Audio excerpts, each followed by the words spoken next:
Загрижувачки бројки за економската состојба во Македонија. 1/4 од населението живее во сиромаштија, само 50% од работоспособните се вработени, велат извештаите на Светска банка за нашата држава. 25% од македонските домаќанства живеат со помалку од $5 дневно. 1/4 од населението во Македонија живее во сиромаштија. Тоа е компатибилно со бројките од статистиките на Светска банка, каде се класифицираат домаќинствата во кои се живее со помалку од $5 на ден. Според Светската банка, реформите што ги спроведува власта во Македонија не ги даваат посакуваните резултати. Се изразува и сомнеш околу прогресивното деночување кое власта ќе го имплементира од следната година.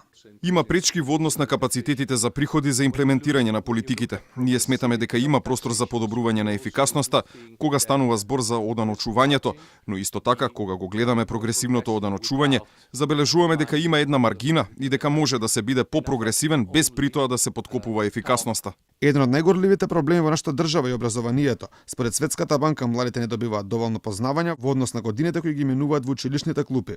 Многу е важно да се подобри квалитетот на образованието. Тоа е еден од приоритетите за кои дискутиравме со владата и за акциите кои треба да се преземат за подобрувањето на неговиот квалитет.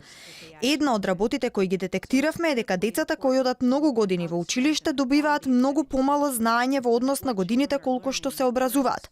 Критично важно е како да се подобри силата на образованието.